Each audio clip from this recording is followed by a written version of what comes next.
નાખવાનું આવશે ને તો શું નાખો? એની લિંક છે ને એ આપણે સર્ક્યુલેટ કરાવી દઉં છું ગ્રુપમાં. તમે સીધી લિંક ક્લિક કરજો એટલે ઓટોમેટિકલી એ ચાલુ થઈ જશે. ઓકે, તમારે બીજું કાંઈ કરવું નહીં પડે. ઓકે, તો it will be. Thank you. નાખવાનું આવશે ને તો શું નાખો? એની લિંક છે ને એ આપણે સર્ક્યુલેટ કરાવી દઉં છું ગ્રુપમાં. તમે સીધી લિંક ક્લિક કરજો એટલે ઓટોમેટિકલી એ ચાલુ થઈ જશે. Repeating from YouTube. Okay, fine. Okay, Hare Krishna. There are so many messages. We will see and we will discuss. Mridula માતાજીએ હાથ ઊંચો કર્યો છે પણ I don't know. એ જ હતા ને? મારે પૂછવું હતું ને. Okay, okay, fine.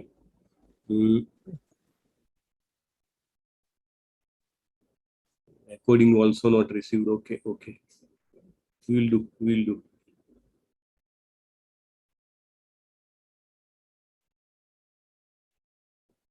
ओम अज्ञानतिमिरान्धस्य ज्ञानाञ्जन शलाकया चक्षुरुन्मिलितं येन तस्मै श्रीगुरुवे नमः. श्रीचैतन्य मनोभीष्टं स्थापितं येन भूतले श्रीमते स्वयं रूपं कदा मह्यं ददाति स्वपदान्तिकं. वन्देऽहं श्रीगुरुं श्रीयुतं पदकमलं श्रीगुरुं वैष्णवांश्च श्रीरूपं साग्रजातं सगण रघुनाथान्वितं तान् सजीवं साद्वैतं सावधूतं परिजनसहितं कृष्ण चैतन्य देव Shri Radha Krishna पादान् सगण ललितान् Shri विशाखांश्च.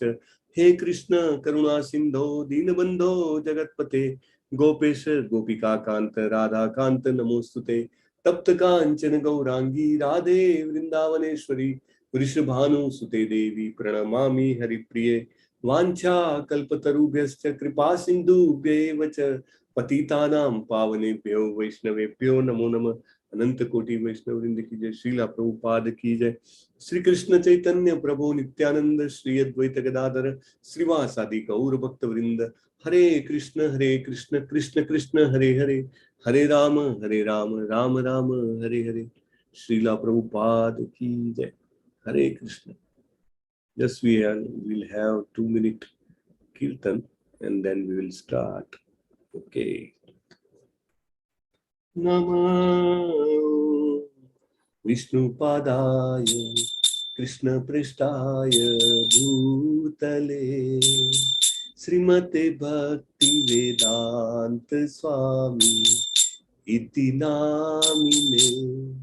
Namaste Saraswati Devye Gaurvani Pracharine Nirvisesa Sunyavadi Paschapta Deshatarine. Jaya Shri Krishna Chaitanya Prabhu Nityananda Shri Advaita Gadadhar Srivasadi Gaur Bhakta Vrinda. Hare Krishna Krishna Krishna Hare Hare, Hare Rama Rama Rama Hare Hare. Hare Krishna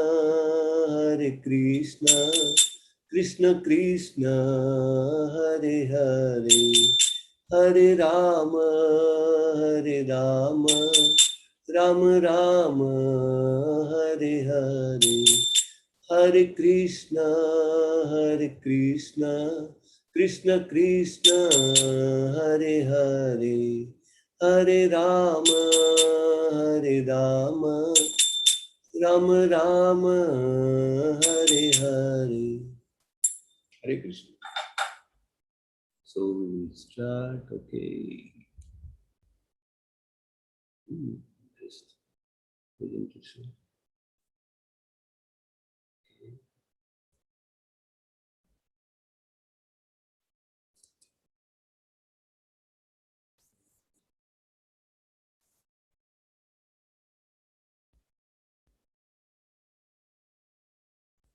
મારી screen share થાય છે, દેખાય છે? હરે Krishna. Yes, Prabhuji, visible.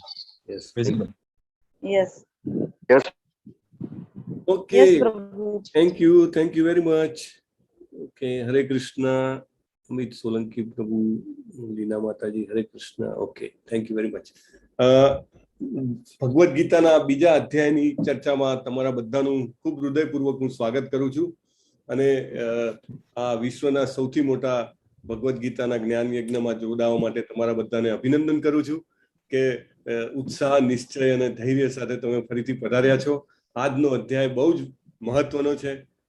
એમ કહેવાય કે ભગવાને આખી ગીતા બીજા અધ્યાયમાં જ કહી દીધી. અર્જુનના જે 5 પ્રશ્નો હતા, 5 પ્રશ્નો જે છે એ ભગવાને અહીંયા બીજા અધ્યાયમાં જવાબ આપી દીધા.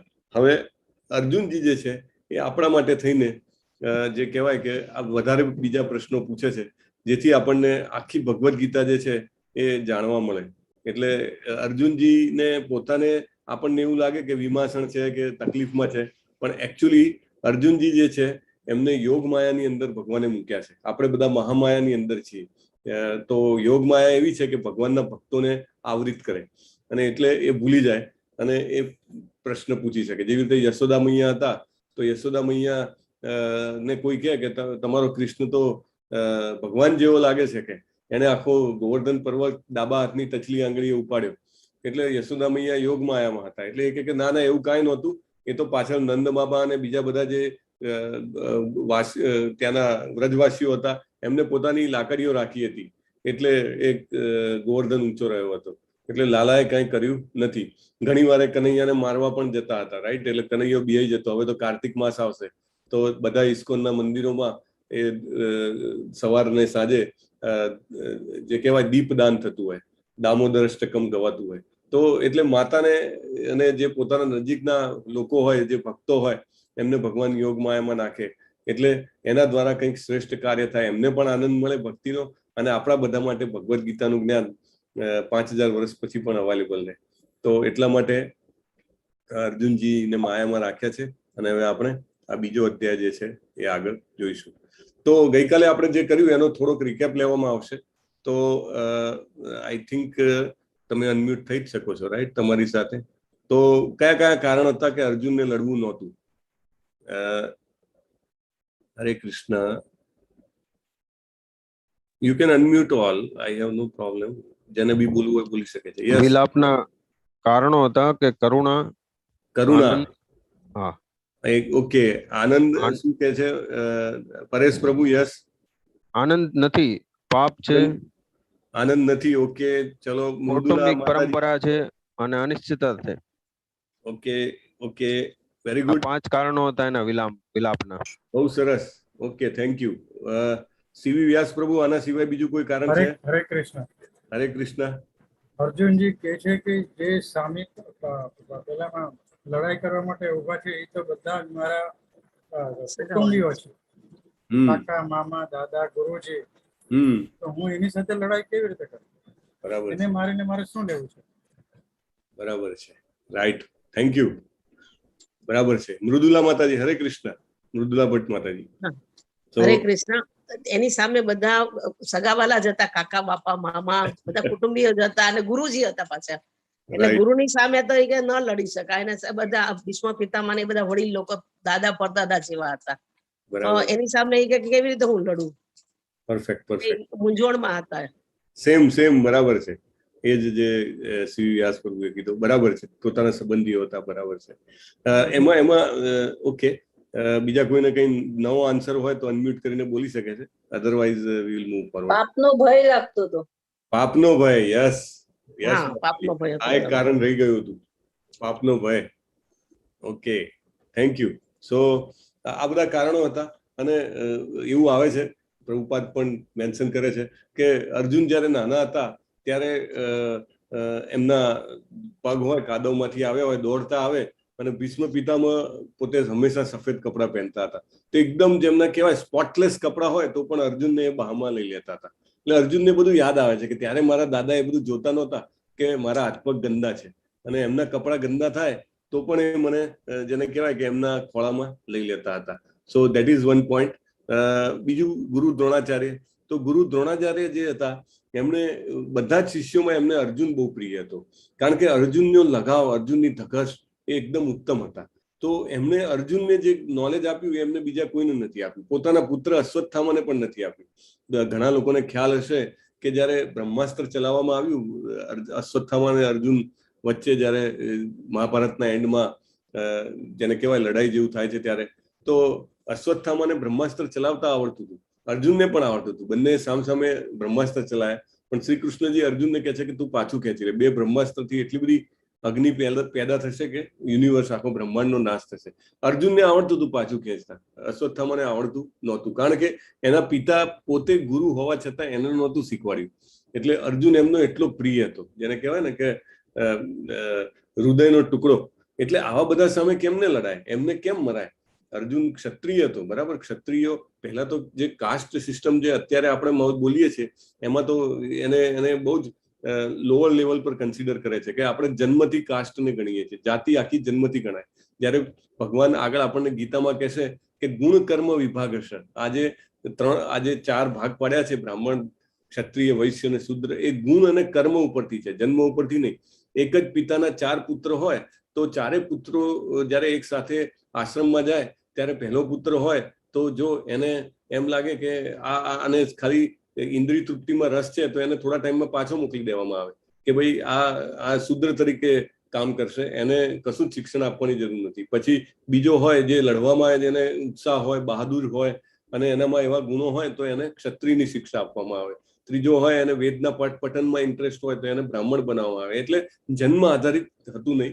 અને અર્જુન એ લોકોને એવી કેળવણી આપવામાં આવતા જેવી રીતે અર્જુનની કેળવણી થઈ છે કે ક્ષત્રિય હોય એને જ્યારે પણ યુદ્ધ માટે લલકાર કરવામાં આવે અથવા પોતાના હકને મેળવવા માટે જ્યારે યુદ્ધ કરવું પડે ત્યારે કદી પાછી પાની ના કરે. એને બાળપણથી ગળથૂથીમાંથી એ સંસ્કાર આપવામાં આવે. એટલે અર્જુન તો ક્ષત્રિય હતો. ક્ષત્રિય વ્યક્તિને જ્યારે યુદ્ધ કરવાનું કહેવામાં આવે તો એના માટે એવું છે કે જાણે સામાન્ય જે માછલી હોય, માછલીને તમે પાણીમાંથી બહાર કાઢો ને પછી એને પાણીમાં નાખો તો કેટલી સરળતાથી એ તરે પાણીમાં, એવી રીતે ક્ષત્રિયને યુદ્ધના મેદાનમાં નાખો તો એ સરળતાથી લડે. એટલું સરસ એનું ચારિત્ર તૈયાર થયું હોય. ઓકે, યસ અશોક યાજ્ઞિક પ્રભુ, તમે કઈ પૂછવા માંગો છો અથવા આપણે પ્રશ્ન છેલ્લે લઈ શકીએ છીએ અથવા તમે ચેટ બોક્સમાં નાખી દો. પૂછવાનું નહીં, એટલે મેં કીધું કારણમાં એક કારણ હતું કે ભાઈ કે એમને રાજ્ય સુખનો લોભના હિસાબે એમને પોતાના સ્વજનો ગુમાવવા નહોતા એમ. અચ્છા, થેન્ક યુ પ્રભુ. So thank you for adding. તમારો જે દ્રષ્ટિકોણ છે એ બરાબર છે. આપણે ભગવદ્ ગીતામાં જે 5 કારણો શ્લોકમાં બોલાયા છે એ પ્રમાણે આપણે આ કારણો જોઈએ છીએ. Thank you for adding. So પહેલું છે કરુણા.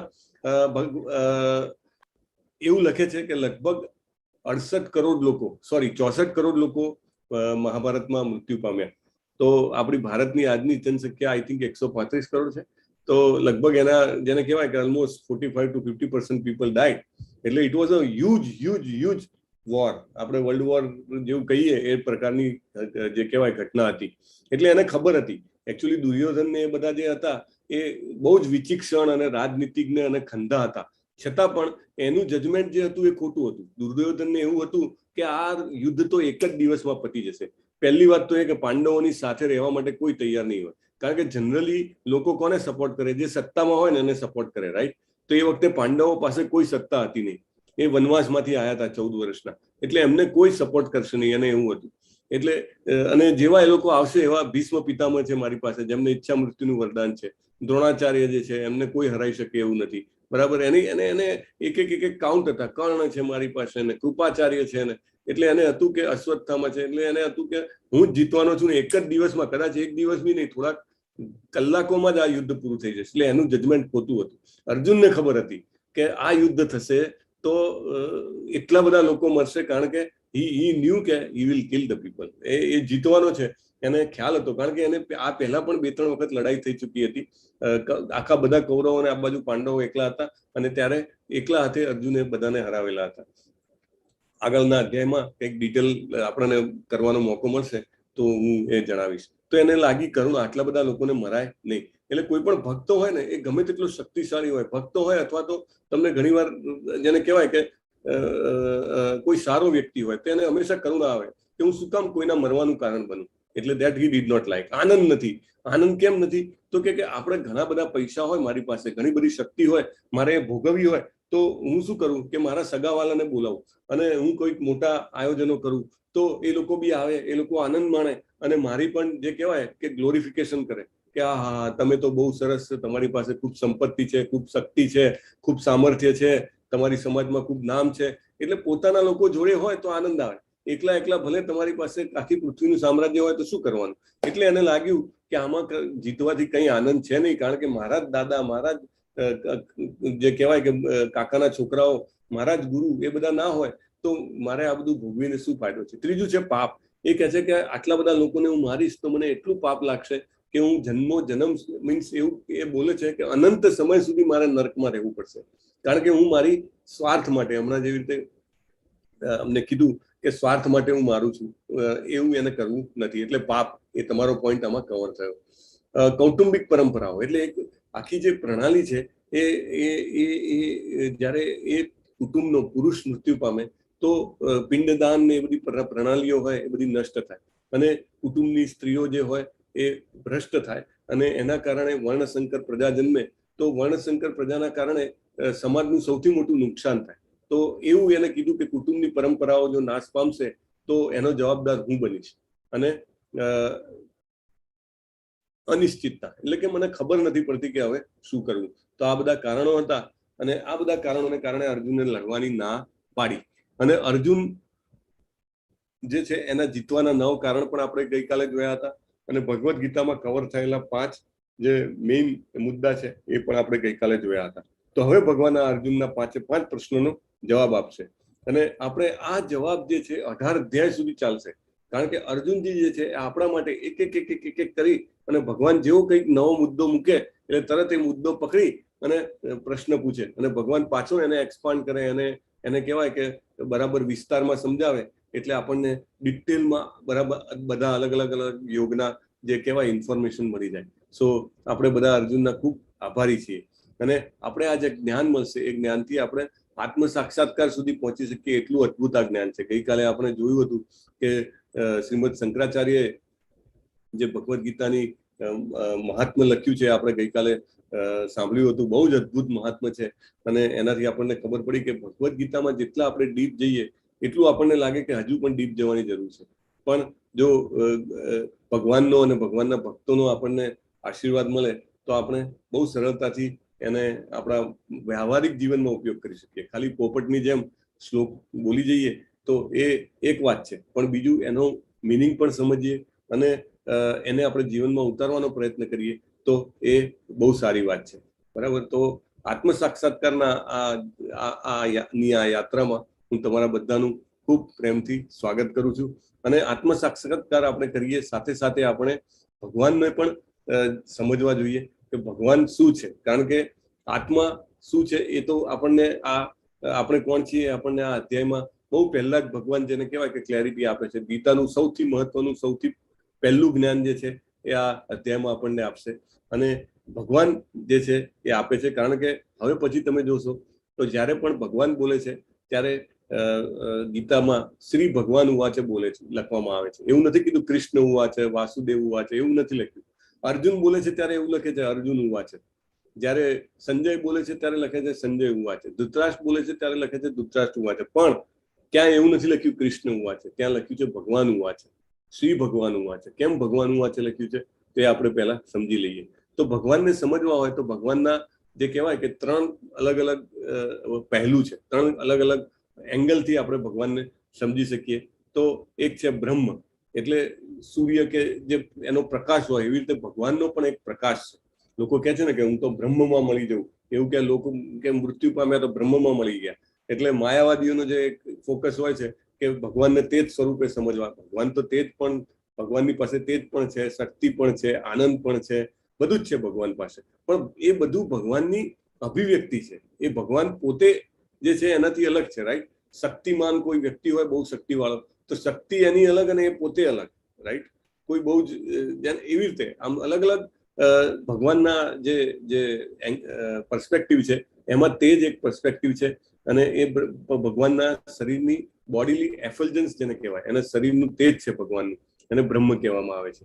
બીજું છે પરમાત્મા. પરમાત્મા એટલે આપણા હૃદયમાં ભગવાન એક સ્વરૂપથી વિરાજ્યા છે. સર્વસ્ય ચાહમ હૃદિ સન્નિવિષ્ટો. ભગવાન કહે છે ને, આગળ આપણે જોઈશું ભગવદ્ ગીતામાં કે ભગવાન કેવા છે, સર્વસ્ય ચાહમ હૃદિ સન્નિવિષ્ટો, હૃદયમાં વસેલા છે ભગવાન. એટલે એ જે છે એ પરમાત્મા સ્વરૂપે એ હૃદયમાં બે કામ કરે. આપણા આગળ જોઈશું આપણે ઉપદ્રષ્ટા અને અનુમંતા. આપણને ઓબ્ઝર્વ કરે, આપણે જે કંઈ પણ કરતા હોઈએ. આપણને લાગે કે હું રૂમમાં એકલો છું, હું શું કરું છું કોઈને ખબર નથી, પણ આપણી સાથે ભગવાન છે. કોઈ પણ આપણી એટલે કોઈ પણ જીવ હોય, જીવની અંદર ભગવાન રહેલા છે પરમાત્મા સ્વરૂપે.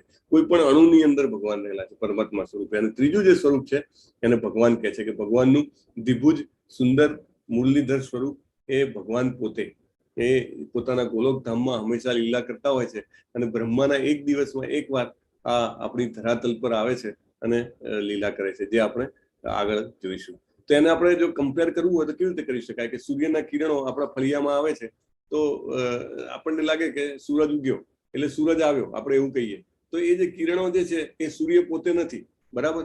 વાદળા હોય છતાં પણ સવાર થાય એટલે અજવાળું થઈ જાય. તો કિરણો તો ગમે ત્યાંથી પાસ થઈને આપણા ધરતી ઉપર આવી જાય છે. તો એ કિરણોને આપણે એવું કહીએ કે સૂર્યના કિરણો પણ સૂર્ય જ છે. હા, એક એંગલમાં કહી શકાય, પણ તો પછી એ રીતે જોઈએ તો બ્રહ્મ જે કહે છે એ બ્રહ્મ એ કશું નહીં પણ સૂર્યનો પ્રકાશ હોય. સૂર્યને આપણે કહીએ બ્રહ્મ તો સૂર્યનો પ્રકાશ છે, અને સૂર્યને આપણે ભગવાન કહીએ તો સૂર્યનો પ્રકાશ છે અને બ્રહ્મ કહી શકાય. પરમાત્મા એટલે શું? લાઈક સૂર્યની સપાટી પોતે. એટલે તમે સૂર્ય ગ્રહ ઉપર જાઓ તો એ જે છે એ સૂર્યની સપાટી જે છે એને આપણે પરમાત્મા કહી શકીએ. પણ એક ઇન્ડિવિડ્યુઅલ અધિષ્ઠાતા દેવ છે, પર્સન છે, એક વ્યક્તિ જે છે જેને આપણે મળીએ, જેને સૂર્યદેવ કહેવાય, કે જે એમ કે હા હું આ ગ્રહનો અધિષ્ઠાતા છું અને હું મારું નામ સૂર્યદેવ છે, અને આપણે એની સાથે જેને કહેવાય 1 to 1 ચર્ચા કરી શકીએ, તો એને આપણે ભગવાન કહી શકાય. તો આ રીતે બ્રહ્મ, પરમાત્મા અને ભગવાન આ જે ડેફિનેશન છે એ આપણા માઇન્ડમાં ક્લિયર હોય તો આપણે પછી આત્મ સાક્ષાત્કારના માર્ગમાં આગળ વધી શકીએ. તો ભગવાન એટલે શું? ઓકે, તો ભગવાન જે છે એની અલગ અલગ ક્વોલિટીઝ હોય છે. તો એની વ્યાખ્યા જે છે એ વિષ્ણુ પુરાણમાં શ્રીમાન જે વેદવ્યાસજી છે, વેદવ્યાસજી કૃષ્ણજીના અવતાર હતા, એમના પિતા પરાશર મુનિએ કરી છે. ઐશ્વર્યસ્ય સમગ્રસ્ય વીર્યસ્ય યશસાશ્રિય જ્ઞાન વૈરાગ્યયો સચ્ચૈવ સન્નમ ભગૈતિંગના. તો આ ભગવાન એટલે શું? તો ભગવાન એટલે ધન, શક્તિ, ખ્યાતિ, સ્વરૂપ, જ્ઞાન અને વૈરાગ્ય. આ 6 જે ઐશ્વર્ય કહેવાય, એ ઐશ્વર્ય જેનામાં પૂર્ણ માત્રામાં હોય એને ભગવાન કહેવાય. આપણે જોઈએ છે કે ઘણા લોકો પાસે ખૂબ સમૃદ્ધિ હોય છે, બરાબર, પણ ભગવાન પાસે એટલી સમૃદ્ધિ જે છે કે જે અગણિત છે, જેને કહેવાય કે અખૂટ સંપત્તિ છે ભગવાન પાસે. તો એ જે સમૃદ્ધિ જે છે, આપણે કોઈને વ્યક્તિમાં આપણે જોઈએ તો થોડીક સમૃદ્ધિ હોય પણ સુંદરતા ના હોય, સુંદરતા હોય તો ખ્યાતિ ના હોય, ખ્યાતિ હોય તો શક્તિ ના હોય, શક્તિ હોય તો જ્ઞાન ના હોય, જ્ઞાન ને બધું હોય તો ત્યાગ ના હોય. પણ ભગવાનમાં તો આ બધું જ પૂરેપૂરું છે, રાઈટ. ભગવાનનું નામ કેવું છે? આજે 5000 વર્ષ થઈ ગયા છતાં પણ આપણે ભગવાનની લીલા અને ભગવાનની જે ભગવદ્ ગીતા છે એની વાતો કરીએ છીએ. મતલબ એમની ખ્યાતિ જે છે એ બીજા કોઈની નથી. ગમે તેવો મહાપુરુષ હોય, 100 વર્ષ, 200 વર્ષ, 250 વર્ષ, 500 વર્ષ, એનાથી વધારે એની ખ્યાતિ ટકતી નથી. તો ભગવાન જે છે એમની તો યુગ પર્યંત એમની ખ્યાતિ રહે છે. એટલે એમનું ઐશ્વર્ય એવું છે. શક્તિ, આજે 7 વર્ષની ઉંમરે ભગવાને ડાબા હાથની ટચલી આંગળીએ ગોવર્ધન પર્વત ઉપાડ્યો, બરાબર. કોઈ કરી શકે એવું? કોઈ ન કરી શકે, રાઈટ. તો એવી એમની શક્તિ હતી. જ્ઞાન, એમને જે જ્ઞાન આપ્યું છે ભગવદ્ ગીતાનું, આજ સુધી જ્ઞાનીઓ એમાં ડૂબકી માર્યા કરે છે, અને આપણે પણ એમાં ડૂબકી મારીને આપણા જીવનને નવપલ્લિત કરવાનો પ્રયત્ન કરીએ છીએ, રાઈટ. તો એવું જ્ઞાન એમની પાસે છે. મહર્ષિ વેદવ્યાસ રૂપે જ્યારે એ જન્મ્યા તો એમને બધા જ વેદો જે છે 4 ભાગમાં વહેંચ્યા અને પુરાણો, 108 ઉપનિષદો બધું લખ્યું. તો જ્ઞાન જે છે આપવા માટે એ આવે છે. તો જ્ઞાન એમની પાસે મેક્સિમમ છે. ત્યાગ, તો એમને કંઈ પણ છોડવું હોય તો એ એક પલકમાં બધું છોડી દે છે, રાઈટ. જ્યારે એમને વૃંદાવન છોડવાનું હતું તો આટલા વર્ષો આટલો બધો લગાવ, પણ તરત જ એમને વૃંદાવન છોડી દીધું કે મારા જીવનનો હવે નેક્સ્ટ પ્રસંગ આવી ગયો છે. તો એ રીતે ત્યાગ કરવો એમના માટે બહુ સરળ છે અને તુરંત કરી દે છે. આપણને કંઈક આપણી પાસે કંઈ હોય ને આપણે કંઈક છોડવાનું હોય, ઇવન સાવ નાની વસ્તુ હોય તો પણ આપણે ઘણું વિચારીએ. ભગવાન જે છે એ ત્યાગમાં સંપૂર્ણ છે, એમના જેટલો ત્યાગ કોઈ કરી શકતું નથી, રાઈટ? રામજીને ખબર છે કે સવારના સાંજે એમને રાજ્યાભિષેક થવાનો તો એવી ખબર હતી ને બીજે દિવસે સવારના પોરમાં એ વનવાસ માટે નીકળી જાય છે. સો ત્યાગ એમનો બહુ જ ઉત્તમ છે. સુંદરતા, આપણે ઘણા બધા હીરો હિરોઈન હોય તો એમને કહીએ કે આમની સુંદરતા ખૂબ છે, પછી 5 વર્ષ 10 વર્ષ 15 વર્ષ જાય પછી ખબર પડે કે સુંદરતા ક્યાંક ખોવાઈ ગઈ, રાઈટ? સો પણ ભગવાન જે છે એમાં ક્યારે તમે એવું નહીં સાંભળો કે કૃષ્ણજી નું વૃદ્ધ થયેલાનું ચિત્ર ક્યાંય નહીં જુઓ તમે, રાઈટ? કેમ? તો કે એમની સુંદરતા હંમેશા એવી જ છે. કુરુક્ષેત્રના યુદ્ધમાં પણ એવું કહે છે કે 16 વર્ષનો યુવાન હોય એવા ભગવાન દેખાતા હતા. એમનું આયુષ્ય, એમની જે ઉંમર હતી એ વખતે 80 years અરાઉન્ડ હતી, પણ ત્યારે પણ એ તરુણ જેવા દેખાતા હતા. સમૃદ્ધિ એમની પાસે તો સમૃદ્ધિની કોઈ વાત જ નથી. ખુદ સમૃદ્ધિની દેવી લક્ષ્મીજી એમના ચરણ પર પખાડે છે. લક્ષ્મી સહસ્ત્ર શત સંભ્રમ સેવ્યમાનમ ગોવિંદમાદિ પુરુષમ તમહમ ભજામી. હજારો લક્ષ્મીઓ એમના ચરણ પખાડવા માટે જેને કહેવાય કે આતુર રહે છે, એવા એટલી બધી લક્ષ્મી છે એમની. તો આ રીતે બધા જ એમનામાં ગુણો છે, એટલા માટે એમને ભગવાન કહેવામાં આવે છે. સો વેરી ઇમ્પોર્ટન્ટ. બીજું કે અર્જુને પોતાનો ટોન ચેન્જ કર્યો છે. અર્જુને કીધું કે હવે મને કાંઈ ખબર પડતી નથી. અત્યાર સુધી મિત્ર હતો, ભગવાનને કીધું કે રથ લઈ લો વચ્ચે, બરાબર? ત્યારે શું હતો એ રહ્યો, એ રથી હતો ને ભગવાન સારથી હતા. પણ એને લાગ્યું કે હું કન્ફ્યુઝ થઈ ગયો છું, એટલે ભગવાનની શરણાગતિ લે છે. એટલે અર્જુન જે છે એ હવે પોતાનો ટોન ચેન્જ કરે છે અને ભગવાનને ગુરુ બનાવે છે. એટલે this is very important point in the life. આપણે આગળ 2.7 શ્લોક આવશે ત્યારે એમાં જોઈશું. શ્રી ભગવાન વાચ કૃતસ્વાકસ્મલમ ઈદમ વિષમે સમુપસ્થિતમ અનાર્ય જુષ્ટમ સ્વર્ગમ કીર્તિકરમ અર્જુન. શ્રી ભગવાને કહ્યું, મારા પ્રિય અર્જુન, આવી મલિનતા તારા મનમાં કેવી રીતે આવી? તે એવા માણસને યોગ્ય નથી કે જે જીવનનું મૂલ્ય જાણે છે. તે ઉચ્ચ લોક તરફ નહીં પરંતુ બદનામી તરફ દોરી જાય છે. એટલે ભગવાન પૂછે છે કે તને આવી, તું ક્ષત્રિય થઈને તને તારામાં આવા વિચારો ક્યાંથી આવ્યા, કાયરના વિચારો? એટલે એ રીતે ભગવાન જે છે એ અર્જુનને, જેને કહેવાય, એક રીતે પ્રોત્સાહન આપે છે. અને આ ભગવદ્ ગીતાનો બહુ જ મહત્વનો શ્લોક છે, જેને કહેવાય કે ક્યારે પણ નિરાશ નાસીપાસ હોઈએ તો આ શ્લોક આપણે સૂતી વખતે બોલીએ અને આપણને સવારના ઉઠતા જ, જેને કહેવાય કે નવો વિચાર, નવું આશાનું કિરણ પ્રાપ્ત થાય છે. એવું જે કહેવાય કે સાધુ કે વિદ્વાન પુરુષો કહે છે. કાર્પણ્ય દોષોપત સ્વભાવ પૃચ્છામિ ત્વામ ધર્મ સમૂઢ ચેતા યત શ્રેયસ્યાનિશ્ચિતમ બ્રૂહિ તન્મે શિષ્યસ્તે અહમ સાધિમામ ત્વામ પ્રપન્નમ. શિષ્યસ્તે અહમ. ભગવદ્ ગીતાને 2 શબ્દોમાં કહેવું હોય તો શું કહેવાય? ભગવત શરણાગતિ. એટલે જેટલી શરણાગતિ વધે એમ આપણે ભગવાનની નજીક પહોંચી શકીએ અને એમનું જ્ઞાન આપણને વધારે કામ લાગી શકે, રાઈટ? તો આ જે છે, આ શ્લોકથી અર્જુને ભગવાનની શરણાગતિ લીધી અને આ શ્લોકથી શરણાગતિ લીધી અને ત્યારે ભગવાન જે છે એ પોતાનું પોઝિશન ચેન્જ કરે છે. અહીંયા આગળ આનું ભાષાંતર એવું છે કે અર્જુન કહે છે, હવે હું સંકુચિતતા યુક્ત દુર્બળતાને કારણે મારું કર્તવ્ય ભૂલી ગયો છું, મનની બધી સ્વસ્થતા ખોઈ બેઠો છું. આવી સ્થિતિમાં હું આપને પૂછી રહ્યો છું કે મારે માટે જે કલ્યાણકારી હોય તે ચોક્કસપણે કહેવાની કૃપા કરો. હું આપનો શિષ્ય છું અને આપનો શરણાગત છું. કૃપા કરીને મને ઉપદેશ આપો. એટલે શિષ્ય છું એવું કીધું, શરણાગત છું એવું કીધું અને પછી કીધું કે મને ઉપદેશ આપો. તો દેટ ઇઝ હાઉ આપણે પણ ભગવાનને કે એમને એપ્રોચ કરવા જોઈએ. એક બહુ જ ઇમ્પોર્ટન્ટ પોઈન્ટ પ્રભુપાદ આ શ્લોકના તાત્પર્યમાં બહુ જ ફોકસ કરે છે કે જીવનમાં ગુરુનું ખૂબ મહત્વ છે. ગુરુ જો ન હોય તો તમે કાંઈ પણ, તમે આપણે એમ માનીએ કે હું તો બહુ જ ઇન્ટેલિજન્ટ છું, મારામાં ખૂબ બુદ્ધિ છે, હું ઘણી બધી બુક્સ વાંચી લઈશ, હું ઘણું બધું જ્ઞાન મેળવી લઈશ, ઇન્ટરનેટ પર ગૂગલ બાબા છે એમનેમાં પણ સર્ચ કરીને જાણી લઈશ, એટલે મારે કોઈને ગુરુ બનાવવાની જરૂર નથી. પણ પ્રભુપાદ એવું કહે છે કે જો અર્જુને પણ પોતાના જીવનમાં ગુરુ બનાવ્યા અને કૃષ્ણજી બધા જ ગુરુઓના રિપ્રેઝેન્ટ કરતા છે, એ બધાને જેને કહેવાય પર્સોનિફાઈ કરે છે બધા ગુરુને. એટલે ગુરુની પાસે તમે જવું તો જ આપણને સાચું જ્ઞાન મળે અને આધ્યાત્મિક જીવનમાં આપણે જો આગળ વધવું હોય તો ગુરુ વિના કોઈ જ, જેને કહેવાય કે ચાન્સ નથી આગળ વધવા માટેનો.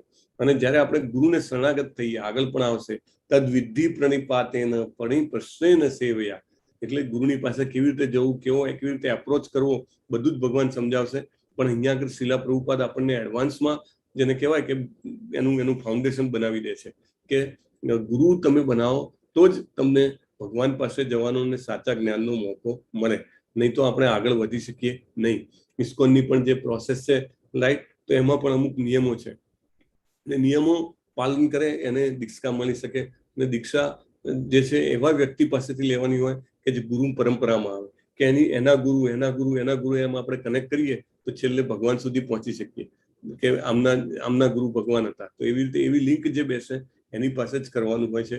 તો આ પ્રોસેસ છે, બહુ જ કિંમતી પ્રોસેસ છે. આપણે પણ અહીંયા જે લેવલ 1, લેવલ 2, લેવલ 3, લેવલ 4 ચાલે છે, એ આખું જે પ્રોસેસ છે એમાં વ્યક્તિને તૈયાર કરવામાં આવે છે કે પોતે તૈયાર થઈ શકે અને એક લેવલ પર પહોંચે ત્યારે એને પોતાને એમ થાય કે મારે જરૂર ગુરુ કરવા છે. So this is how this process is evaluated. અને અહીંયા આગળ અર્જુન કહે છે મારું શ્રેય કહો. શ્રેય અને પ્રેયમાં શું ડિફરન્સ છે, કોણ કહેશે? હરે કૃષ્ણ. અર્જુને કીધું કે યત શ્રેયસ ત્યાન નિશ્ચિતમ બ્રુહિતન્મે. યસ, આઈફોન કોણ છે, નામ શું છે તમારું? હરે કૃષ્ણ. આઈફોને ઓકે, એમને અનમ્યુટ કર્યું હતું, પાછું મ્યુટ કરી દીધું. ઓકે, લલિત કુમાર વેદ પ્રભુ, હરે કૃષ્ણ, યાદ છે? યસ, હરે કૃષ્ણ. શ્રેય એટલે કાયમી. બોલો. શ્રેય એટલે કાયમી પ્રભુજી. શ્રેય એટલે કાયમી, ટકાઉ. કાયમી. ઓકે. પ્રેય એટલે ટેમ્પરરી. બરાબર છે. થેન્ક યુ વેરી મચ પ્રભુ. સો પ્રેય એટલે ટેમ્પરરી અથવા શોર્ટ ટર્મ બેનિફિટ, અને શ્રેય એટલે લોંગ ટર્મ બેનિફિટ. અર્જુને કીધું મારું કલ્યાણ હોય એવું તમે કહો, એટલે લોંગ ટર્મ બેનિફિટ વાળું મને કહો, then only I am interested. એટલે આપણે ઘણીવાર પરીક્ષા હોય ને આગલા દિવસે વર્લ્ડ કપની ફાઇનલ હોય તો ઘણા હોસ્ટેલ હોય તો હોસ્ટેલમાં કોઈ હોલમાં ટીવી મૂક્યું હોય, બધા છોકરાઓ ટીવીમાં બેસીને જોતા હોય રાઈટ. અને એ લોકો જે છે એમને ખબર છે કાલે પરીક્ષા છે, છતાં પણ જોવે, પણ એમને શોર્ટ ટર્મ બેનિફિટ જોઈએ છે. હા, શું આનંદ છે વર્લ્ડ કપની ફાઇનલ જોવાનો. અમુક છોકરા હોય કે જે પોતાના રૂમમાં બેસીને વાંચતા હોય, તેને પોતાનું શ્રેય દેખાતું હોય કે મારે એક્ઝામમાં સારા માર્ક્સ લાવવાના છે. પછી જયારે રિઝલ્ટ આવે ત્યારે અમુક છોકરાઓ જે ટીવી જોતા હોય કદાચ ફેલ થયા હોય, ને પેલો જે છે એ લોકોને સારા માર્ક્સ આવ્યા હોય, અને પાછળથી દે get good profession, good job ઓર વોટ એવર. તો એ જે છે એ ડિફરન્સ દેખાઈ આવે આપણને રાઈટ. તો એ શ્રેય અને પ્રેય જે છે એનું એક આ ઉદાહરણ છે. ઓકે, સો આ બહુ જ ઇમ્પોર્ટન્ટ શ્લોક છે. તમુવાચ ઋષિકેશ પ્રહસન્નીવ ભારત સેનયોરુભયોર મધ્યે વિસીદંતમ ઇદમ વચ. હે ભરતવંશી ધૃતરાષ્ટ્ર, તે વખતે બંને સૈન્યોની વચ્ચે ભગવાન કૃષ્ણએ શોકગ્રસ્ત અર્જુનને સ્મિત પૂર્વક આ વચનો કહ્યા. તો ગુરુની એક ખાસિયત શું છે? હંમેશા સ્મિત હોય એના મોં ઉપર. એમને જોયું કે અર્જુને ગિયર ચેન્જ કર્યું છે. અર્જુન પહેલા કયા ગિયરમાં હતો? અર્જુન પહેલા એક ફ્રેન્ડના મોડમાં હતો. ફ્રેન્ડના મોડમાંથી હવે ડિસાઇપલ અથવા શિષ્યના મોડમાં આવી ગયો. એટલે એમને બહુ આનંદ થયો, એટલે એમને સ્મિત પૂર્વક આ વચનો કયા. શ્રી ભગવાન વાચ અશોચ્યાનન્વશોચસ્ત્વં પ્રજ્ઞાવાદાંશ્ચ ભાસસે ગતાસુંશ્ચ નાનુશોચંતિ પંડિતા. આપણે કોઈને એમ કહીએ, આપણું આવી રીતે યુદ્ધના મેદાનમાં વચ્ચે વચ લઈ જાય આપણને, અને પછી કે મારે લડવું નથી, તો આપણે ઘણી વાર વાત કરીએ ને કાઠિયાવાડી ભાષામાં, બે ફડાકા ઝીકી દઈશ એમ. એટલે કે એવું થોડું ચાલે, તને ખબર નથી પડતી, તું મૂર્ખ જેવી વાતો કરે છે. એટલે એવી રીતે નહીં કહેતા. ગુરુ, સારા ગુરુની નિશાની શું છે? એમ કે છે કે તું પંડિતોની જેમ વાતો કરે છે વિદ્વતા ભરી, પણ તું જેના માટે શોક નથી કરવાનો એના માટે શોક કરી રહ્યો છે રાઈટ. તો જેવો વિદ્વાન હોય છે એ જીવિત કે મૃત માટે શોક કરતા નથી. એટલે ભગવાન હવે ધીમે રહીને જે મોટામાં મોટું સિક્રેટ છે એ ખોલી રહ્યા છે. આપણે બહુ જ રિસિપ્ટિવ થઈને સાંભળીએ રાઈટ. કોઈને આપણે એમ કહીએ તું મૂર્ખ છે, ગધેડા જેવી વાતો કરે છે, એના બદલે એમ કહીએ કે ભાઈ જે બુદ્ધિશાળી હોય, ઇન્ટેલિજન્ટ માણસો આવી રીતે વાત ના કરે રાઈટ. સો ભગવાન જે છે બીજો મોડ સિલેક્ટ કરે છે. સો ઘણું શીખવાનું છે. એટલે જે જીવતો છે, દાખલા તરીકે કોઈનો અપંગ છે, તો એવા વ્યક્તિ માટે કે જે મૃત્યુ છે એના માટે શોક કરતો નથી. એટલે ધેટ ડઝન્ટ મીન ઘણા લોકો આમાંથી એ લઈ લે છે કે હૃદય કઠણ બનાવી દેવાનું કાળજું. કેમ? તો કે ભગવાને કીધું છે કે એવું નથી. લાગણીઓ તો હોય, પણ એ લાગણીઓ આપણને વહાવીને એવી ન લઈ જાય કે આપણે આપણું જે મનુષ્ય જીવનનું મુખ્ય કર્તવ્ય છે એ ભૂલી જઈએ. સો એ બહુ મહત્વની વાત છે. પ્રેમ, લાગણીઓ, જેને કહેવાય લગાવ, એ બધું મનુષ્યમાં સ્વાભાવિક છે કે હોય, બરાબર. પણ એ લાગણીઓ આપણને આપણા મનુષ્ય જીવનના કર્તવ્યથી દૂર લઈ જાય તો એ ન ચાલે. એટલે ભગવાન એને કહે છે એવું થવું ન જોઈએ. નત્વિવાહમ જાતુ નાસમ નત્વમ નેમે જનાધિપા નચૈવ ન ભવિષ્યામ સર્વે વયમત પરમ. બહુ મોટી સિક્રેટ ખોલી નાખી ભગવાને અહીંયા. ભગવાન કહે છે કે એવું ક્યારે નહોતું કે હું નહોતો કે તું નહોતો કે આ રાજાઓ નહોતા, અને એવું પણ નથી કે ભવિષ્યમાં આપણે બધા નહીં હોઈએ. એટલે this is a big secret. ભગવાન કહે છે કે હંમેશા તું પણ હતો, હું પણ હતો, અને આ રાજાઓ પણ હતા. તો એવું નહીં થાય કે તું તારા દાદાને ગુરુને મારી નાખીશ તો એ લોકો નહીં રહે. સો this is very big thing. આવું કેમ? આવું ક્યારે બને? તમારામાંથી કોઈ કહેશે કે આપણે કોઈને મારી નાખીએ અને છતાં પણ એને એ રહેશે, એનો શું મતલબ થયો? હરે કૃષ્ણ, હરે કૃષ્ણ. કોણ જવાબ આપશે? ભગવાન કહે છે કે હું પણ હતો, તું પણ હતો. યસ, પરેશ, પ્રિયંકા સુથાર માતાજી, યસ. હરે કૃષ્ણ. તમે અનમ્યુટ કરી શકો છો. કેમ કે આત્મા અમર હોય છે એવું કીધેલું છે. હરે કૃષ્ણ, બહુ સરસ, thank you. Yes, Parul Mehta માતાજી, એની અધર આન્સર? ના, હું પણ એ જ કહેવાની હતી કે આત્મા હંમેશા અમર હોય છે. Yes, thank you, thank you, બહુ સરસ. તો આપણે ભારતીયોમાં એકચ્યુઅલી આ એક સારું છે કે બાળપણથી થોડું થોડું આપણને જ્ઞાન મળતું રહે છે, અને એના કારણે આપણા આ જે કોન્સેપ્ટ છે એ આપણને ઘણીવાર એવું કહેવાય કે લોહીમાં આવી જાય છે, રાઈટ? નવી જનરેશનને તો કદાચ બહુ ડિફિકલ્ટ લાગે, અથવા તો જે ભારતની બહાર હોય એમને તો આ બધું હોય નહીં, પણ otherwise this is a basic thing જે આપણે જાણવું જોઈએ. એટલે ભગવાન એવું કહે છે કે પહેલા પણ આપણે હતા, અત્યારે પણ છીએ, અને પછી પણ રહીશું. અને આ બહુ મોટી વાત છે કે ઘણી વખતે માયાવાદીઓ એવું કહેતા હોય છે કે માણસ મળે ને ભગવાનમાં ભરી જાય, બ્રહ્મમાં ભરી જાય. ભગવાન કહે છે એવું નથી, હંમેશા આપણે રહેવાના છીએ. એટલે આપણે અહીંયા આગળ લાઈફમાં આજકાલ નવું સૂત્ર ચાલ્યું છે, ખબર છે ને, કે eat, sleep and be merry. Eat, drink and be merry. Who knows કે tomorrow what is going to happen. કાલે શું થવાનું છે? ખાઓ પીઓ ને જલસા કરો, બરાબર? તો એ ફિલોસોફીને અહીંયા આગળ ભગવાન ડિફીટ કરે છે. કારણ કે જીવન કે આપણી જે અસ્તિત્વ જે છે એ ખાલી આ શરીર પૂરતી અસ્તિત્વ નથી. It is far beyond that. એટલે ભગવાન કહે છે કે ભવિષ્યમાં પણ તું રહેવાનો છે. So this is very very important topic. We should always be able to ponder on it. અને આ તો ભગવદ્ ગીતાનો બેઝ છે. આપણે હંમેશા વિચારવાનું છે કે આપણે હંમેશા રહેવાના છીએ, અને ભગવાન પણ હંમેશા રહેવાના છે, બરાબર? ભગવાન છે ને આપણે છીએ, પણ આપણે પણ રહીશું ને ભગવાન પણ રહેશે. સો સૌથી ઇમ્પોર્ટન્ટ પોઈન્ટ છે આ ભગવદ્ ગીતાનો. તો આપણે શું છીએ? તો તમે કીધું એમ બહુ સરસ જવાબ આપ્યો કે આપણે આ શરીર નથી તો કોણ છીએ?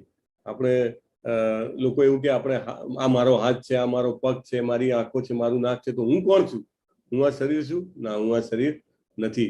હું આ પંચભૂતોનું બનેલું પૃથ્વી, જળ, અગ્નિ, વાયુ, આકાશનું બનેલું શરીર છું? ના. હું કોણ છું? હું આત્મા છું. એટલે ઘણી બધી જીવંત વસ્તુઓ અને જેને કહેવાય નિર્જીવ વસ્તુઓ છે, બરાબર? જીવંતમાં માણસો આવી ગયા, પ્રાણીઓ આવી ગયા, વનસ્પતિ આવી ગઈ, અને નિર્જીવમાં લાઈક પર્વતો છે, દરિયો છે, અને આપણે બનાવેલા મેનમેડ પણ વસ્તુઓ છે. તો આ બધી જે વસ્તુઓ જે છે એ શેનાથી અલગ પડે છે? આત્મા છે કે નહીં એનાથી અલગ પડે છે. એક બેસિક કોન્સેપ્ટ છે કે જે કાર હોય તો કારમાં હંમેશા ડ્રાઈવર હોય ત્યારે કાર ચાલતી હોય, રાઈટ? અને તમને દૂરથી જુઓ અથવા તો બહારથી તમે બ્લેક કાચ હોય તો બહારથી એવું લાગે કે ગાડી એની મેળે ચાલે છે, પણ હંમેશા એની અંદર ડ્રાઈવર હોય એવું આપણા મનમાં ભાન હોય છે, રાઈટ? હવે તો રિમોટ કારનું પણ એ લોકો ટેસ્ટિંગ કરી રહ્યા છે કે ડ્રાઈવરલેસ કારનું. But all in all in any vehicle we feel કે દેર ઇઝ અ ડ્રાઈવર. એવી રીતે આપણા શરીરમાં પણ આત્મા જે છે ડ્રાઈવર તરીકે રહેલો છે.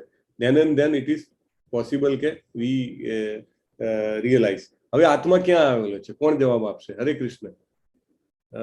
મીનવાઇલ, ઓકે, આત્મા નથી મળતી. નીલમ રાવલ માતાજી, ઓકે, થેન્ક યુ. સો આત્મા ક્યાં આવેલો છે? કોણ જવાબ આપશે? યસ,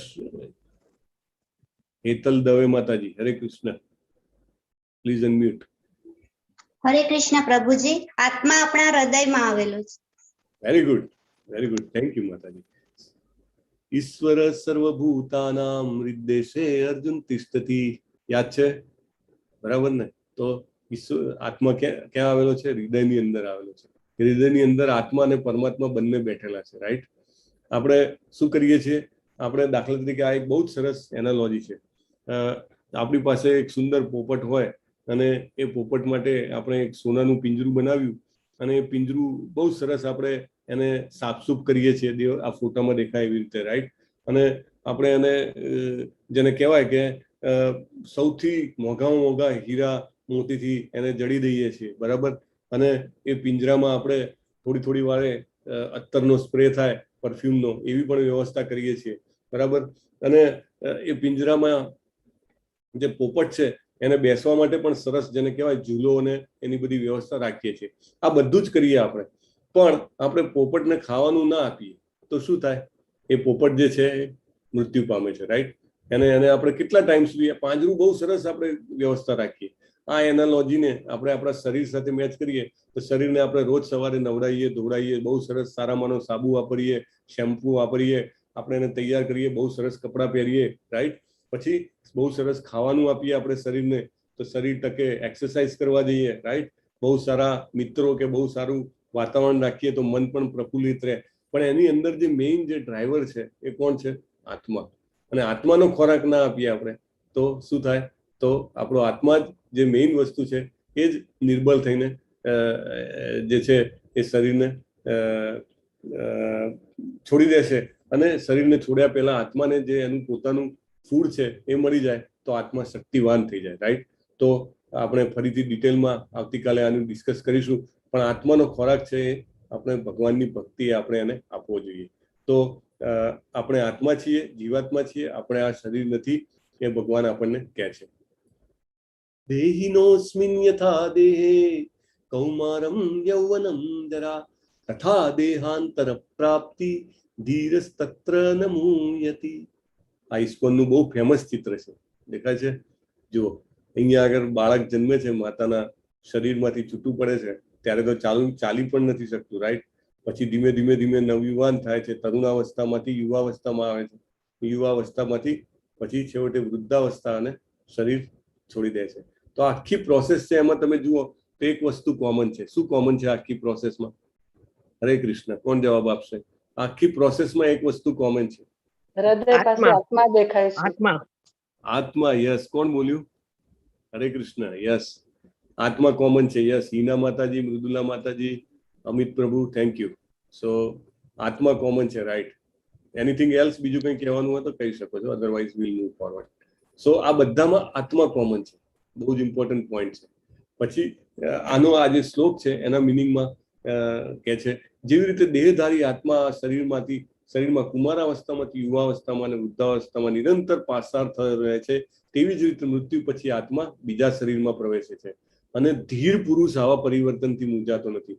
આપણું ખૂબ જ અંગત કોઈ વ્યક્તિ હોય અને મૃત્યુ પામે તો સ્વાભાવિક છે દુઃખ થાય, પણ એ પરિવર્તનથી મૂંઝાવાનું ન હોય. ઘણા લોકો તો એવું છે કે પોતાના અંગત લોકો મૃત્યુ પામે તો સુસાઇડ કરી લેતા હોય છે. રાઈટ? એટલો બધો એમને ઝટકો લાગે. ઘણા લોકોને ડિપ્રેશન્સ આવી જતા હોય છે, અથવા તો ઘણા લોકો બીજા લોકોના મૃત્યુને એ બધું, જે કોરોના ટાઈમે આટલું બધા લોકોના મૃત્યુ થયા તે જોઈને પોતે જ ખૂબ જ મૂંઝાઈ જાય છે. Right?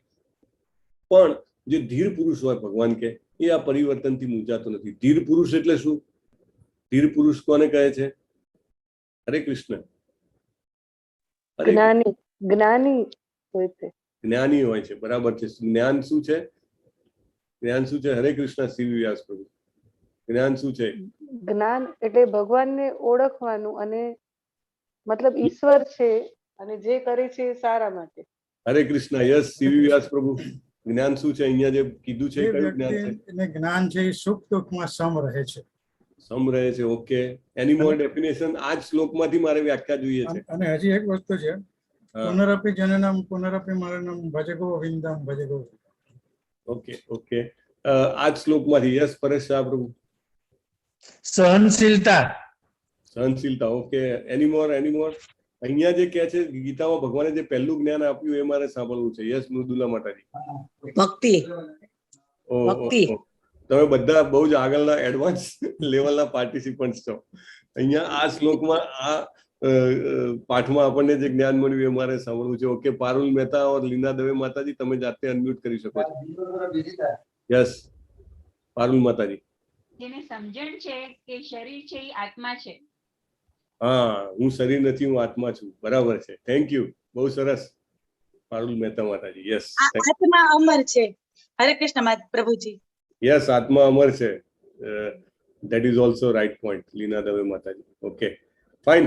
So that is the point. ભગવાન અહીંયા જે પહેલું ડિસ્ક્લોઝર કરે છે અર્જુનને કે ભાઈ તું તો આટલો બધો જ્ઞાની પંડિતની જેમ વાત કરે છે, પણ આ બધા તારા ભીષ્મ પિતામહ, આ દ્રોણાચાર્ય, એ બધાને તું મારીશ તો તને એવું છે કે મરવાના છે? એ તો આત્મા છે ને આત્મા હંમેશા જીવવાનો છે. એટલે તારે એવું ન માનવું કે એ લોકોની જેને કહેવાય કે પૂર્ણાહુતિ થઈ જશે એમનો વધ કરવાથી. So that is very important point અહીંયા આગળ ભગવાન કહે છે. મૃત્યુ સમયે આત્મા બીજું શરીર રહે છે. એક આ બીજો પોઈન્ટ છે. પહેલું કીધું કે એ આત્મા જ જે છે એ તરુણાવસ્થામાંથી વૃદ્ધાવસ્થામાં અને પછી મૃત્યુ પામે છે. પછી જેવો મૃત્યુ પામે છે તથા દેહાંતર પ્રાપ્તિ ધીરસ તત્ર ન મૂયતે, એ બીજો પોઈન્ટ છે. એટલે શરીર જેવું છોડે એવું તરત જ એ બીજું શરીર ગ્રહણ કરે છે. એટલે આ બીજો પોઈન્ટ છે, બહુ જ ઇમ્પોર્ટન્ટ પોઈન્ટ છે. આત્માની કેરેક્ટરિસ્ટિક છે કે શરીર છોડે એટલે તરત ને તરત જ એને બીજું શરીર મળે. એક્સેપ્ટ કે કોઈ પોતાના જાતે જ શરીર છોડે, આત્મહત્યા કરે, તો એને બીજું શરીર તૈયાર ના થયું હોય એનું, એટલે ત્યાં સુધી એને સૂક્ષ્મ શરીરમાં રહેવું પડે. અધરવાઇઝ મોસ્ટ ઓફ ધ કેસીસમાં તરત ને તરત એને બીજું શરીર મળે છે. એટલે this is the important point. તથા દેહાંતર એટલે આપણી જીવનની જે પ્રણાલી છે, બાળપણમાં આપણે 4 પગે એટલે 2 હાથ ને 2 પગે ચાલતા હોઈએ, પછી મોટા થઈએ અને પછી યુવાવસ્થા અને પછી વૃદ્ધાવસ્થાની આ જે સાયકલ જે છે એ ચાલુ ને ચાલુ જ રહે છે. આ એક ઉદાહરણ છે કે એક નાનું બાળક હતું તો એને પેલી રમકડાની સાયકલ લઈ આપે, પછી થોડું મોટું થાય તો એને એકચ્યુઅલ સાયકલ લઈ આપે, રાઈટ? અને પછી કોલેજમાં જાય અથવા એનાથી પણ મોટું થાય તો એ 2 વ્હીલર ચલાવે, અને પછી એ કોઈ પ્રોફેશનલ બને તો એ 4 પૈડાવાળી ગાડી લઈને પણ એ જતો હોય, બરાબર? થોડો ટાઈમ થાય, ગાડી જૂની થાય, તૂટી ફૂટી જાય તો એ ગાડીને બદલી નાખે. એવી રીતે આપણે પણ આપણો આત્મા પણ જે છે એ આવી રીતે પ્રોગ્રેશન કરી અને જ્યારે એમ લાગે કે આ શરીરના કર્મો પૂરા થયા છે તો એ શરીર બદલી કાઢે છે. એટલે ધીસ ઇઝ ઓલ પ્રોગ્રેશન. કેટલી જાતના જીવો છે આ પૃથ્વી ઉપર? કોણ જવાબ આપશે? હરે કૃષ્ણ. જેણે હજી સુધી ના આપ્યો હોય એ વ્યક્તિ આપશે તો સારું લાગશે. કેટલી જાતના જીવો છે આપણે પૃથ્વી ઉપર? હરે કૃષ્ણ. યસ, નિહારિકા માતાજી please. Hare Krishna. 64 crore something. 84 lakh. 84 lakh. Yes મોના. 84 લાખ. 84 લાખ એમની છે, એમાં 4 લાખ મનુષ્ય. હરી બોલ. બહુ સરસ, બહુ સરસ. Thank you. સો 84 લાખ યોની છે. 84 લાખ મોડલ બનાવ્યા છે આપણે. મારુતિ વાળા ગાડીઓ વાળા છે તો કે એને કહીએ કે એના આટલા બધા અલગ અલગ મોડલ છે, રાઈટ? અને દરેક મોડલમાં પાછા વેરિયન્ટ્સ હોય, રાઈટ? હોન્ડા હોય તો હોન્ડા વાળાના આટલા બધા મોડલ્સ છે, રાઈટ? સિટી છે, અમેઝ છે, એવા બધા એના મોડલ્સ છે. અને એની અંદર બી પછી પેટ્રોલ છે, ડીઝલ છે, અને એની અંદર બી પછી મોડેલના અલગ અલગ ટાઈપ હોય, એમાં વેરિયન્ટ્સ હોય, રાઈટ? તો એ રીતે આ બધા જેને બોલવા ના મળતું હોય ચેટબોક્સમાં પણ લખી શકે છે. સો આઈ વિલ રીડ. ઓકે, તો આ બધા જે અલગ અલગ વેરિયન્ટ છે આપણને વધારે લાગે છે, પણ ભગવાને આપણા જીવ માટે કેટલા બધા વેરિયન્ટ બનાવ્યા છે. 84 લાખ. ઓહો, ઓ માય ગોડ. જલજા 9 લક્ષાણી ચતુર્લક્ષાણી માનવા. એટલે જળચર જે છે, એક્વાટિક જે છે એ 9 લાખ છે. અને જે માણસ જે છે, આપણી માણસની 4 લાખ યોનિઓ છે. આપણે જોઈએ, આપણે ક્યારેક આ સમુદ્રમાં જો આપણે તરીકે જન્મ મળ્યો હોય ત્યારે આપણે અહીંયા માછલી તરીકે હોઈએ, આપણે ક્યારેક કાચબા તરીકે જન્મ લીધો હશે, મેં ક્યારેક ડોલ્ફિન તરીકે જન્મ લીધો હશે, મેં ક્યારેક મગર તરીકે જન્મ લીધો હશે, સર્પયોનીમાં જન્મ લીધો હશે, મેં ક્યારેક પક્ષી બન્યો હોઈશ, ચામાચીડિયા તરીકે જન્મ લીધો હશે, પછી વનસ્પતિ યોનીમાં ક્યારેક જન્મ લીધો હશે, અને પ્રાણીઓમાં હિંસક અને અહિંસક પ્રાણીઓ, અને છેવટે આટલી બધી યોનિઓ પ્રહાર કર્યા પછી મને આ અમૂલ્ય માનવ જન્મ મળ્યો છે. આટલો સરળ, આટલો જેને કહેવાય અમૂલ્ય જન્મ છે, રાઈટ. 9 લાખ આપણા સાયન્ટિસ્ટો તો કોઈ ગણવા નથી ગયા, પણ આપણા શાસ્ત્રોમાં બધું જ પરફેક્ટ જેને કહેવાય કેલ્ક્યુલેશન સાથે લખેલું છે કે જળચર કેટલા છે, 9 લાખ છે, મનુષ્યોની કેટલી છે, 4 લાખ છે. તો આ બધું ફરતા આપણને મનુષ્ય જન્મ મળ્યો છે. આપણે બધા કેટલા ભાગ્યશાળી છીએ કે ભગવદ્ ગીતા માટે 1 કલાક કાઢવાનો આપણને ઈચ્છા થઈ છે અને ભગવાને એવી વ્યવસ્થા કરી આપી છે. નહીં તો એમ કે 1 કલાક મારે એના કરતા તો કે ટીવીની કોઈ સિરિયલ જોવાઈ જશે, કાં તો મારે 1 કલાકમાં વોટ્સએપ પર કેટલા મેસેજીસ થઈ જશે, ફેસબુક પર કેટલા મારે પોસ્ટ થઈ જશે, લાઈક થઈ જશે, ઘણું બધું કરવાનું હોય. અથવા તો છોડને જઈને મસ્ત ઊંઘી તો જવું. આજે ઘણા ટાઈમ 2 દિવસથી ઊંઘાયું નથી. તો આવા બધા પ્રલોભનોની સામે પણ તમે બધા આ 1 કલાક અહીંયા આગળ ઇન્વેસ્ટ કરો છો, એ બતાવે છે કે આપણને આ મનુષ્ય જીવનનું મહત્વ કંઈક અંશે ખબર પડી છે અને આપણે એને જાણવાનો ગીતાના જ્ઞાન દ્વારા પ્રયત્ન કરવો છે. એટલા માટે આપણે આ પ્રયત્ન કરી રહ્યા છીએ, રાઈટ. તો 84 લાખ યોની છે, બહુ જ મોટો પોઈન્ટ છે. અને આપણે જેવી રીતે આ ચિત્રમાં દેખાય છે એ જ્યારે આપણે મૃત્યુ પામીએ ત્યારે એ વખતે આપણને કોઈ પણ શરીર મળી શકે છે, રાઈટ. મે બી વનસ્પતિનું શરીર હોય. કોઈ લોકો એવું કે મને તો સ્કૂબા ડ્રાઇવિંગ બહુ ગમે છે, અથવા તો તરવાનું બહુ ગમે છે. ભગવાન એને કહો કે હું તને માછલીનું શરીર આપું છું, યુ એન્જોય સ્વિમિંગ. કોઈને પેલા એર ડ્રાઇવિંગ બહુ ગમે તો ઓકે, યુ બીકમ બર્ડ, તો you can fly in the air. એવી રીતે દરેકને પોતાની જેને કહેવાય ઈચ્છા પ્રમાણેનું શરીર ભગવાન પૂરું પાડે છે. એવી માયા બનાવી છે. તો આપણું જીવન જે છે એ જન્મથી પછી ટીનેજર અને યુવાવસ્થા અને મેચ્યોરિટી, સિનિયોરિટી અને ડેથ આમાં જ પૂરું થઈ જાય છે. માત્ર સ્પર્શાસ્તુ કૌંતેય શીતોષ્ણ સુખ દુઃખદા ભાગમાં પાઈનો નિત્યા શાંતિ તીક્ષસ્વ ભારત. બહુ જ ઇમ્પોર્ટન્ટ પોઈન્ટ છે અહીંયા આગળ. ભગવાન હવે એને કહે છે કે કેવી રીતે જીવવું જોઈએ. કે બહુ જ સરસ એક આંબો હોય તો ઉનાળામાં તો મસ્ત મસ્ત રસદાર કેરીઓ આવતી હોય, અને પછી ધીમે ધીમે પતઝડ આવે તો બધા જ એના પાંદડા પણ ઘણીવાર ખરી પડતા હોય છે. તો ભગવાન કહે છે જેવી રીતે દેહધારી આત્મા જેવી રીતે આ જે ચિત્રમાં તમને દેખાય છે કે એક જ ઝાડ જે છે એ અલગ અલગ ઋતુમાં કેવું હોય છે. 4 અલગ અલગ ઋતુના એના ફોટા છે. તો જીવનમાં પણ તડકો, છાંયડો, સુખ, દુઃખ એ આપણા કર્મો પ્રમાણે આવતા જ રહે છે. આપણને એવું લાગે કે મારા જ જીવનમાં દુઃખ આવે છે અથવા તો સુખ પણ આવે છે પણ ઓછું રહે છે, તેનું શું કારણ છે? પણ કર્મોના ફળ તો આપણી પાસે આવતા જ રહે છે. એટલે એના પ્રમાણે સુખ દુઃખ તો ચાલ્યા જ કરવાનું, રાઈટ. આજે કોરોના છે, કાલે બીજું કંઈક કરશે, પણ કંઈકનું કંઈક તો ચાલ્યા જ કરે. એટલે જે ધીર પુરુષ હોય એ આનાથી જે કહેવાય કે પ્રભાવિત થતો નથી. ન જાયતે મ્રિયતે વા કદાચિ નાયમ ભૂત્વા ભવિતા વા ન ભૂય અજો નિત્ય શાશ્વતોયમ પુરાણો ન હન્યતે હન્ય માને શરીરે. ભગવાને આ બીજું લક્ષણ બતાવ્યું આત્માનું. શું કે એને જન્મ પણ નથી અને મરણ પણ નથી, અને એ અજન્મા છે. એટલે હંમેશા એ અવેલેબલ છે, અથવા તો હંમેશા એ હતો જ. સનાતન છે, ચિરસ્થાયી અને પુરાતન છે. શરીર હણાય છે પણ આત્મા હણાતો નથી. હંસાંસી જીર્ણાની યથા વિહાય નવાની ગૃણાતિ નરો પરાણી તથા શરીરાણી વિહાય જીર્ણાની અન્યાની સંયાતિ નવાની દેહી. કપડા બગડે તો આપણે બદલી નાખીએ છીએ, રાઈટ. તો એવી રીતે આત્મા જે છે એ વૃદ્ધ અને નકામા શરીરને ત્યજીને નવા શરીરને ધારણ કરે છે. સો નૈનમ ચિંદંતી શસ્ત્રાણી. હવે ક્વોલિટી એટલે ગુણ. આત્માના ગુણ શું છે? નૈનમ દહતિ પાવક ન ચૈનમ ક્લેદયંત્યાપો ન શોષયતિ મારુત. આત્માને કોઈ પણ શસ્ત્રથી છેદી શકાતો નથી, અગ્નિથી બાળી શકાતો નથી, પાણીથી ભીજવી શકાતો નથી, કે પવનથી સૂકવી શકાતો નથી. એટલે આત્મા જે છે એ બહુ જ જેને કહેવાય કે અનટચ છે. ચિત્રકેતુ મહારાજની એક ઘટના છે કે ચિત્રકેતુ કરીને એક રાજા હતા. બહુ જ જેને કહેવાય કે બહુ જ પાયસ પવિત્ર માણસ હતા, અને એમને કોઈ પુત્ર સંતાન કોઈ હતું નહીં. અને એમને ઘણી બધી રાણીઓ હતી, અને બધા જ રાણીઓનો એમને સહયોગ હતો, છતાં પણ એમને સંતાન પ્રાપ્તિ થતી ન હતી. એટલે ખૂબ જ જેને કહેવાય દુઃખી હતા. તો અંગિરા મુનિ પધારે છે એમના રાજ્યમાં, ત્યારે એમને વિનંતી કરે છે. તો એ એવું કહે છે અંગિરા મુનિ કે સારું, તને પુત્ર તો થશે પણ એ તને સુખ દુઃખ બે આપશે. એટલે રાજાને એમ કે હા, હવે બધી સંતતિ કંઈક ને કંઈક તો દુઃખ આપતી જ હોય ને, કારણ કે ઘણીવાર માને મા બાપનું ના માને કે ભલે પણ મને સંતતિ આપો.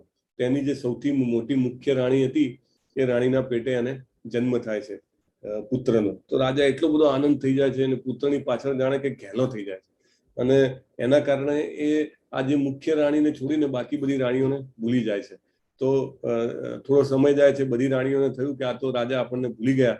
તો એ જે પુત્ર છે એના ખાવામાં ઝેર આપી દે છે અને એના કારણે એ પુત્રનું મૃત્યુ થાય છે. ત્યારે એ રાજા જે છે એ બહુ જ દુઃખી થાય છે અને એટલો બધો દુઃખી થાય છે કે એના દુઃખનો કોઈ પાર નથી રહેતો. ત્યારે નારદજી અંગિરા મુનિ સાથે ફરીથી પધારે છે અને કહે છે કે રાજા, દુઃખી ન થવું જોઈએ. તો કે તમે તો બોલો છો પણ આ બધું સમજવું અશક્ય છે, બોલવું સહેલું છે. તમારા સૌથી પ્રિય વ્યક્તિનું મૃત્યુ થાય ત્યારે તમને ખબર પડે. તો નારદજી કહે છે ઓકે, તમારા માટે હું એક વ્યવસ્થા કરું છું. એમને આત્માને પાછો બોલાયો અને પુત્રના શરીરમાં પ્રવેશ કરે છે અને એની સાથે વાત કરી શકે છે રાજા. તો એને કહે છે કે ઓ મારા પુત્ર, તું પાછો આવી ગયો, તું ક્યાં જતો રહ્યો હતો? તો એ કહે છે કે તમે કોણ છો? મને કેમ આ રીતે ભેટો છો? એટલે નારદ મુનિ કહે છે તારા પિતા છે. કે મારા પિતા? કે મારા કયા જન્મના પિતા? કે મારો મનુષ્ય જન્મનો કયા જન્મના પિતા? એટલે મારા તો મનુષ્ય જન્મ ઘણા થયા છે અને બીજા જન્મ પણ ઘણા થયા છે. તો આ કયા જન્મના પિતા છે અને કઈ રીતે મારો એમની સાથે સંબંધ છે એ તમે ક્લેરિફાય કરો. એટલે રાજાને તરત જ જ્ઞાન લાગે છે. એટલે આ બધી વસ્તુઓ એ વખતે પણ નહીં, આજે પણ ઘણીવાર ઘટના ઘટે છે. એટલે શરીર બદલાય છે પણ આત્મા જે છે એમનો એમ જ રહે છે. જાતસ્ય હિ ધ્રુવોર મૃત્યુ ધ્રુવમ જન્મ મૃતસ્ય ચ તસ્માદ પરિહાર્યર્થે નત્વમ શોચિતુમ અર્હસી. જેણે જન્મ લીધો છે એનું મૃત્યુ નિશ્ચિત છે. કોઈ પણ વસ્તુ બજારમાંથી લાવીએ, હવે ગવર્મેન્ટે પણ કમ્પલસરી કર્યું છે કે એક્સપાયરી ડેટ નાખવાની, રાઈટ?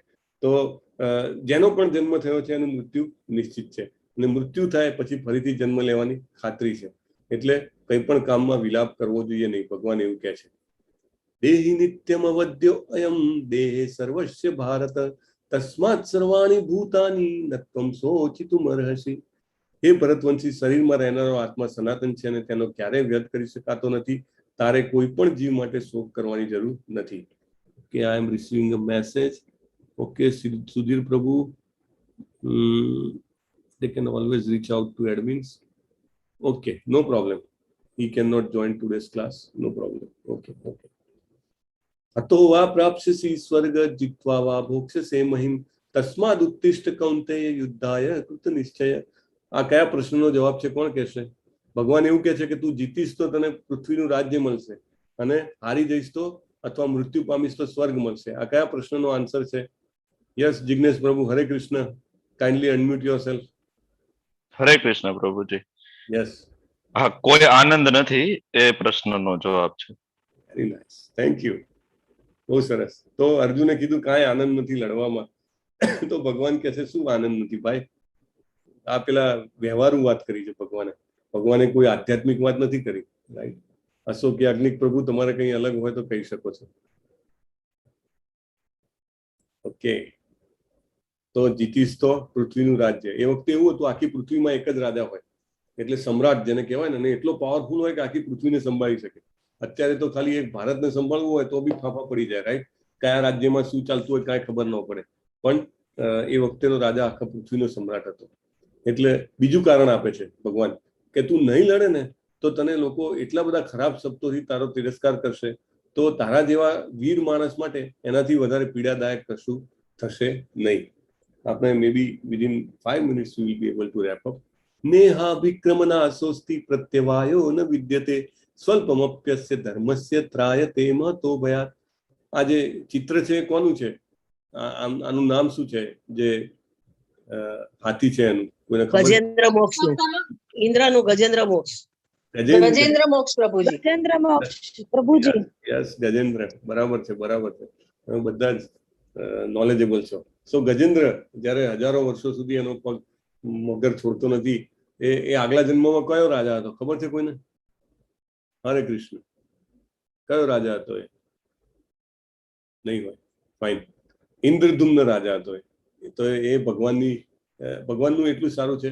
ભગવાન કે મારા માટે થોડું પણ કામ કરો તો એ હંમેશા જળવાઈ રહે. આપણે ભણતા હોઈએ અને છેલ્લા 12માની પરીક્ષાની તૈયારી કરીએ અને છેલ્લે પરીક્ષા ના આપી શકીએ તો પછી પાછું આખું વર્ષ જાય પછી પરીક્ષા આપી શકો, બરાબર? એટલે આખું વર્ષ બગડે.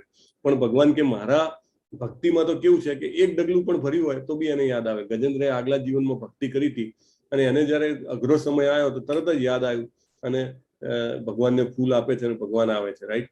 એવી રીતે અજામિલનું ઉદાહરણ છે. અજામિલે એના જીવનમાં ક્યારેક ભક્તિ કરી હતી તો ત્યારે મૃત્યુ વખતે એને નારાયણ નારાયણ બોલી શકે છે અને ત્યારે એની મુક્તિ થઈ શકે છે. This is all. કંઈક પણ કર્યું હશે નાનું સપનું પણ તો પણ એ જે છે વ્યસ્ત જશે નહીં. કરેલી કોઈ પણ નાની સેવા, રામ ભગવાન જયારે પુલ બનાવતા હતા ત્યારે વાનરો મોટી મોટી શિલાઓ લઈને નાખતા હતા અને એક ખિસકોલી બધાને ખબર છે એક નાની કાંકરી લઈને નાખતી હતી, છતાંય ભગવાને એને પ્રેમથી હાથ ફેર્યો અને 4 આંગળીઓ આપી.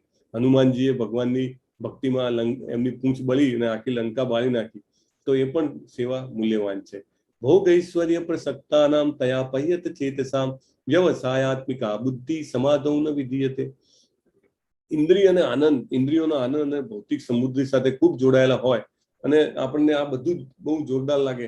મારે તો મસ્ત જેને કહેવાય કે ખાવા માટે જોરદાર તીખા તમતમતા મસાલાવાળું ખાવાનું જોઈએ, અથવા તો મને બહુ જ સૌંદર્યવાન લોકોને જોવા ગમે, અથવા તો મને ખૂબ કર્ણપ્રિય સંગીત સાંભળવું ગમે, મને ખૂબ સુંદર પરફ્યુમની જેને કહેવાય સુવાસો ગમે. બધું જ જેને કહેવાય શરીરને લગતી આપણી ઇન્દ્રિયોને આપણે જેટલું બધું વધારે ને વધારે બહાર કાઢીએ તો ભગવાન એવું કહે છે કે તો આપણે ભગવાન આપણા મનુષ્ય જીવનનું જે મેઇન ધ્યેય છે એ ભગવાનની ભક્તિમય સેવા, એના માટે આપણે દ્રઢ થઈ શકીએ નહીં. હલો, કોઈ વચ્ચે બોલી? ઓકે. ત્રિગુણ્ય વિષયા વેદા નિસ્ત્રૈગુણ્યોપવાર્જન નિર્દ્વંદો નિત્ય સત્વસ્તો નિર્યોગક્ષેમ આત્મવાન. એટલે 3 ગુણો આપણે 14મા અધ્યાયમાં 3 ગુણો જોઈશું અને 3 ગુણોથી ભગવાન કહે છે તમે ઉપર જાઓ અને લાભ અને સુરક્ષાની બધી ચિંતાઓથી રદ થઈ જાઓ. અને જ્યારે